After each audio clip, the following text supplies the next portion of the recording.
Hello 11th class, welcome back on Saya Commerce classes. So 11th class accountancy की आज की class रहेगी हमारी chapter number second theory base of accounting accounting convention and आज की class में हम डिस्कस करेंगे टाइप ऑफ अकाउंटिंग प्रिंसिपल्स को. सो स्टूडेंट्स लास्ट क्लास में हमने डिस्कस किया था basic of accounting principles and fundamental assumptions को. स्टूडेंट्स होप वो वीडियो आपने देख ली होगी. अगर आपने अभी तक वो वीडियो नहीं देखी है तो फटाफट से प्लेलिस्ट में जाएं और देख लें. करते हैं आज की क्लास स्टार्ट हमारी. Accounting principles. अकाउंटिंग प्रिंसिपल्स के अंदर सबसे पहले तो हमें ये पढ़ना है कि नीड ऑफ अकाउंटिंग प्रिंसिपल, कि हमें अकाउंटिंग प्रिंसिपल्स की जरूरत ही क्यों पड़ी. भाई जितनी भी अकाउंटिंग इंफॉर्मेशन है उनको मीनिंगफुल बनाने के लिए, ताकि जितने भी हमारी ऑर्गेनाइजेशन के अंदर जितने भी पर्सन है और जितने भी इंटरेस्टेड पर्सन है हमारे बिजनेस के अंदर उनको समझ आ सके. मीन्स जितने भी अकाउंटिंग फाइनेंशियल स्टेटमेंट के अंदर अकाउंटिंग इंफॉर्मेशन है उनको इस लायक बनाना कि वो समझ में आ जाए, चाहे वो उस ऑर्गेनाइजेशन का बंदा हो चाहे वो बाहर का. So to make the accounting information meaningful to its external and internal users, it is necessary that financial statements are prepared according to the principles. कि अगर हम जितनी भी एंट्रीज करेंगे फाइनेंशियल स्टेटमेंट के अंदर, जितने भी ट्रांजैक्शंस तैयार करेंगे, अगर वो अकाउंटिंग प्रिंसिपल्स के अकॉर्डिंग होंगी तो इस लायक होंगी कि उसको उस बिजनेस के अंदर जितने भी पर्सन है वो इजीली समझ सके और जितने भी इंटरेस्टेड पीपल है एक्सटर्नल है जो हमारे एक्सटर्नल यूजर है उनको भी वो सारी की सारी इंफॉर्मेशन समझ में आ जाए कि क्या फाइनेंशियल कंडीशन वीक तो नहीं है ऑर्गेनाइजेशन की, या फाइनेंशियल कंडीशन है कैसी, ठीक है, या पैसे की हमें बाहर से नीड है. क्लियर है. देन इसके बाद आता है टाइप ऑफ अकाउंटिंग प्रिंसिपल्स. अब हम बात करेंगे कि अकाउंटिंग प्रिंसिपल्स कितने टाइप के होते हैं. सबसे पहले हम बात करते हैं गोइंग कंसर्न कंसेप्ट. सबसे पहली हमारी कंसेप्ट होगी कि हम किसी भी ऑर्गेनाइजेशन को स्टार्ट करते हैं, किसी भी बिजनेस को स्टार्ट करते हैं तो हमारा मोटिव यही होता है कि हमारा बिजनेस लॉन्ग टाइम तक चलेगा, ठीक है, उसका एग्जिस्टेंस कंटिन्यू चलता ही रहेगा, लॉन्ग पीरियड तक होगा, ना कि हम शॉर्ट पीरियड के लिए. क्या कोई ऐसे सोच के कोई बिजनेस स्टार्ट करता है कि चलो 10 दिन में हो जाएगा तो हो जाएगा, 2 महीने में, 3 महीने, विद इन 1 ईयर. नहीं, हर कोई यही सोच के अपने बिजनेस को एस्टैब्लिश करता है कि उसका बिजनेस कंटिन्यूसली लॉन्ग पीरियड तक चलेगा.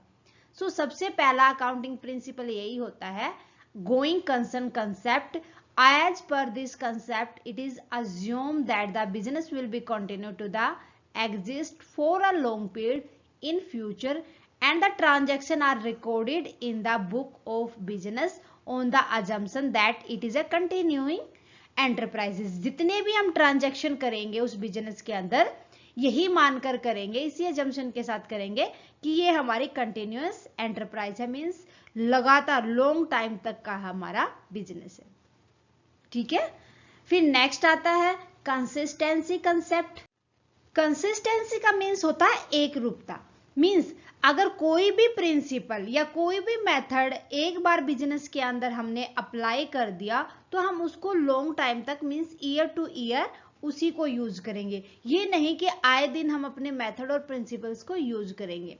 जो एक बार अकाउंटिंग प्रिंसिपल हमने फॉलो अप किया है उसको हम लॉन्ग टाइम तक, जब तक ज्यादा नेसेसरी ना हो. लाइक डेप्रिसिएशन का मेथड क्या होगा हमारा, डेप्रिसिएशन का मेथड आ जाएगा इसके अंदर आ जाएगा कि हमारा जो हम पीएनएल को किस रेशियो के अंदर शेयर करते हैं, वो ये नहीं कि आए दिन हम अपनी पीएनएल की रेशियो को चेंज करते रहेंगे.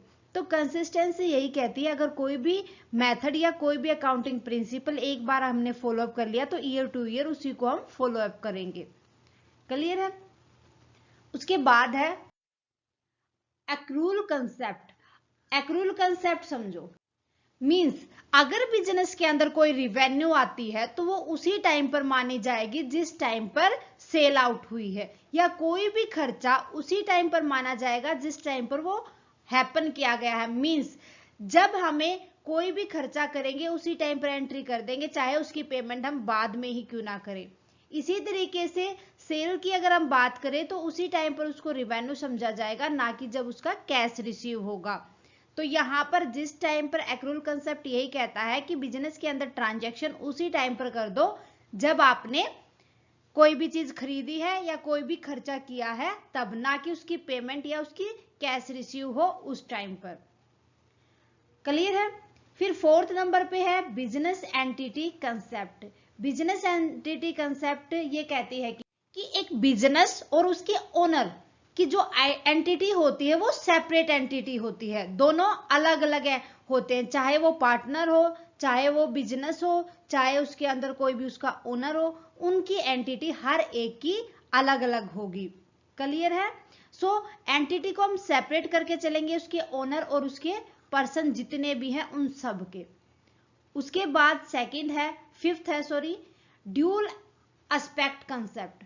ड्यूल एस्पेक्ट कंसेप्ट का मतलब है डबल एंट्री सिस्टम, कि जितनी भी ट्रांजैक्शन की जाएंगी वो डबल एंट्री सिस्टम के अकॉर्डिंग ही की जाएंगी। बुक कीपिंग हमारी डबल एंट्री सिस्टम के बेस पे ही होगी। इसका मतलब यही होता है बिजनेस के अंदर जितनी भी ट्रांजैक्शन होंगी, जितनी डेबिट होंगी, वो एक जगह क्रेडिट भी होंगी। डबल एस्पेक्ट उनका दिखाया जाएगा, as well as debit as well as credit. ठीक है? तो जितना भी यहाँ से बेनिफिट रिसीव होगा वो इक्वल टू होगा जितना भी बेनिफिट हमें दिया गया है उसके इक्वल। ठीक है? जितना हम रिसीव करेंगे वो किसी ने दिया होगा तभी तो हम रिसीव करेंगे ना। तो double entry system, dual aspect concept यही कहता है कि हमेशा डबल एंट्री सिस्टम अप्लाई करना चाहिए। ओके? देन सिक्स्थ नंबर पे है money measurement concept. Money measurement concept होता कि उन्हीं अकाउंटिंग कन्वेंशंस का, उन्हीं अकाउंटिंग ट्रांजैक्शन को हम रिकॉर्ड करेंगे जिनको मॉनेटरी टर्म के अंदर हम एक्सप्रेस कर सकते हैं।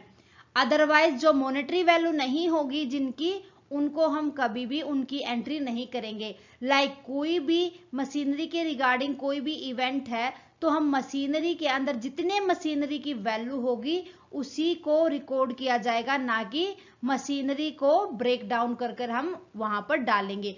मींस इवेंट और ट्रांजैक्शन दो चीजें होती है। मैंने जब इंट्रोडक्शन किया था तभी आपको समझाया था कि इवेंट तो होती है नॉन मॉनेटरी, मतलब कोई भी जब हमारे पास गुड होती है, कोई भी कैपिटल होती है वो। ट्रांजैक्शन वो होते हैं जो मॉनेटरी टर्म में की जाती है। ठीक है? सो यहाँ पर एग्जाम्पल भी दे रखा है आपको, the machinery, the event of machinery break down in its is not recorded as is does not have a monetary value. अगर हमारे पास किसी मशीनरी की मॉनेटरी वैल्यू नहीं है तो हम मशीनरी की कोई भी एंट्री रिकॉर्ड नहीं करेंगे।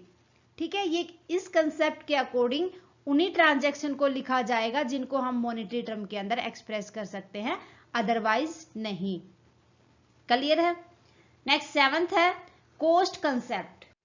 मींस यहां पर इस कंसेप्ट के अकॉर्डिंग यही कहा गया है कि जितनी भी असेट की, जितना भी उसका एक्चुअल प्राइस हमने पेड किया है वही हम उसी की हम ट्रांजैक्शन करते हैं, अदरवाइज वो नहीं एंट्री करेंगे जिस पर हमने खरीदी थी, मतलब जितना उसका प्राइस था। मान लो कि किसी भी कोई भी असेट है हमारे पास, कोई भी मशीनरी लगा के चलो, मान लो कि मशीनरी है उसका प्राइस था 2 लाख, बट हमें डिस्काउंट करके 180 की पड़ी थी, तो हम इसका प्राइस कितना, हमने कितना पे आउट किया है 180, तो हम इसकी एंट्री ट्रांजैक्शन कितने से करेंगे 180 से करेंगे, ना कि 2 लाख से। 2 लाख से एंट्री नहीं होगी, जितना प्राइस एक्चुअली पेड किया है हमने उसी के ऊपर एंट्री की जाएगी असेट्स की। ठीक है? कॉस्ट कंसेप्ट यही कहते हैं, देखो नाम से ही पता चल रहा है ना, कॉस्ट कंसेप्ट हमारी टोटल कॉस्ट कितनी आई है उसके ऊपर। ओके? हाँ, इसके अंदर ये ऐड कर सकते हैं, मान लो कि मशीनरी हमारी 180 थी, इसके ऊपर हमने मतलब कोई भी अगर हम घर तक लेके आए, अपने बिजनेस तक लेके आए हैं, तो इसके ऊपर हमने रेंट वगैरह पे कर दिया, कुछ भी लगा के चलो, मान लो इस पे हमने 500 और रेंट लगा दिया, तो वो कॉस्ट के अंदर आ सकता है। बट एक्चुअल में हमने जितने की खरीदी थी वो ही पे करेंगे, ना कि उसका जो प्राइस था। ओके? 8th है अकाउंटिंग पीरियड कंसेप्ट। ये कंसेप्ट देखो, अकाउंटिंग पीरियड कंसेप्ट कि किसी भी बिजनेस के अंदर उसका अकाउंटिंग पीरियड कितना लिया जाएगा। ये वैसे तो 12 मंथ का होता है अकाउंटिंग पीरियड, तो यहां पर हम कौन से इंटरवल को लेंगे, तो इंटरवल ऑफ टाइम वो लिया जाएगा जिसके अंदर हम किसी भी बिजनेस की फाइनेंशियल परफॉर्मेंस को मेजर करते हैं। ठीक है, जिसके लिए हम फाइनेंशियल, जितने टाइम के लिए हम फाइनेंशियल स्टेटमेंट तैयार करते हैं, मींस वो 12 मंथ कंसीडर किए जाएंगे। ये 12 मंथ हो सकते हैं 1 Jan to 31 दिसंबर भी, जो कि हमारा कैलेंडर ईयर होता है, और 1 अप्रैल to 31 मार्च भी हम कंसीडर करके चलते हैं, जो हमारा फाइनेंशियल ईयर होता है। ये डिपेंड करता है बिजनेस टू बिजनेस।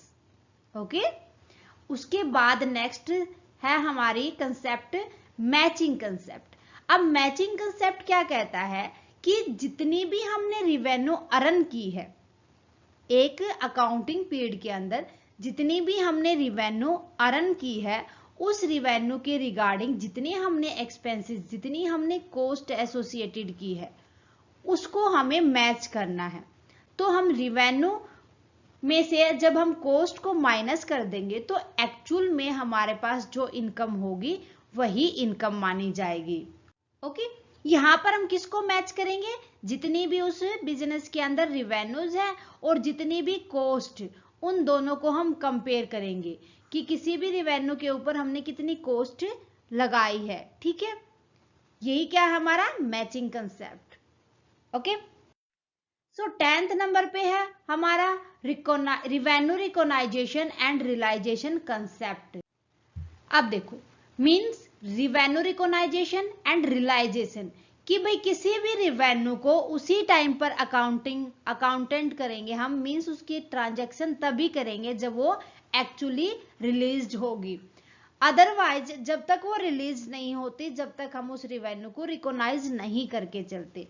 इस कंसेप्ट के अकॉर्डिंग ही रियलाइजेशन का मीन्स क्या होगा? जब वो रियलिटी में हमें अर्न हो जाए। सो कोई भी रिवेन्यू जब तक रियलाइज नहीं हो सकती, वो रिलीज नहीं हो सकती, जब तक उसको हम अकाउंटिंग के अंदर एंट्री या ट्रांजैक्शन नहीं करेंगे उसकी। ओके, फिर नेक्स्ट है ऑब्जेक्टिविटी कंसेप्ट। देखो, ऑब्जेक्टिविटी कंसेप्ट के अकॉर्डिंग ट्रांजैक्शंस हमें रिकॉर्ड करनी है, उनको हमें ऑब्जेक्टिव मैनर के अंदर करना होगा। मींस जिस उद्देश्य के लिए वो ट्रांजैक्शन थी, उसी उद्देश्य के लिए उस ट्रांजैक्शन का हमें रिकॉर्ड करना होगा। उसके अंदर कोई भी बायसनेस नहीं होनी चाहिए। जितनी भी हम ट्रांजैक्शन करें वो अनबायस्ड होनी चाहिए। ठीक है, तो ये हमारी जो कुछ कंसेप्ट थी, जो जिनको हम फॉलो करते हुए अकाउंटिंग करते हैं किसी भी बिजनेस के अंदर। देन उसके बाद आती है हमारी अकाउंटिंग कन्वेंशन। अब ये अकाउंटिंग कन्वेंशन क्या होती है? हमने अकाउंटिंग कंसेप्ट तो पढ़ लिए। ये अकाउंटिंग कन्वेंशन भी कुछ ऐसे जर्नल एक्सेप्टेड प्रैक्टिस होती है जो हर अकाउंटेंट के द्वारा किसी भी जर्नल एग्रीमेंट या कोई भी कॉमन कॉन्स्टेंट के अकॉर्डिंग फॉलो अप करनी होती है। ठीक है, इनके बगैर भी अकाउंटिंग हमारी फुल्ली प्योर नहीं बन सकती। जो हम ट्रांजैक्शन करते हैं वो सही नहीं होती। सबसे पहली हमारी कन्वेंशन हो जाएगी कन्वेंशन ऑफ फुल डिस्क्लोजर, कि यहाँ पर यही कहा गया है कि जितनी भी अकाउंटिंग स्टेटमेंट होती हैं वो हमें कंप्लीटली और फुल डिस्क्लोज करनी चाहिए, ताकि उनसे जो इंटरेस्टेड पार्टीज हैं उनको एक सिग्निफिकेंट इंफॉर्मेशन डिलीवर हो सके। ओके, हमें ये ध्यान रखना चाहिए जितनी भी हम अकाउंटिंग स्टेटमेंट लिख रहे हैं वो फुली डिस्क्लोज होने चाहिए। हमें किसी भी टैक्स से बचने के मोटिव के साथ उनको छुपाना नहीं चाहिए। Okay, accounting statement should disclose fully and completely all the significant information based on which decision can be taken by various interested parties, ताकि जितनी भी इंटरेस्टेड पार्टी हैं उस अकाउंटिंग मीन्स उस बिजनेस के अंदर, तो वो सारी की सारी उनसे रियलिस्टिक डिसीजन ले सके। ओके, सेकंड नंबर पे कन्वेंशन है हमारा कन्वेंशन ऑफ मैटरलिटी। मींस मैटरलिटी का मींस होता है इंपॉर्टेंट, कि किसी भी बिजनेस के अंदर जो भी अकाउंटेंट होता है, जितनी भी वो सिग्निफिकेंट इंफॉर्मेशन को डिस्क्लोज करता है, जितनी वेरी इंपॉर्टेंट इंफॉर्मेशन होती है उन्हीं को डिस्क्लोज करना चाहिए। जितनी भी अनइम्पोर्टेंट इंफॉर्मेशन होती है उनको मर्ज कर देना चाहिए अदर आइटम के साथ, ताकि जो डिसीजन मेकर होते हैं वो उन अनइम्पोर्टेंट इंफॉर्मेशन से कंफ्यूज ना हो। क्लियर है। उसके बाद है थर्ड नंबर पे कन्वेंशन ऑफ कंजर्वेटिज्म।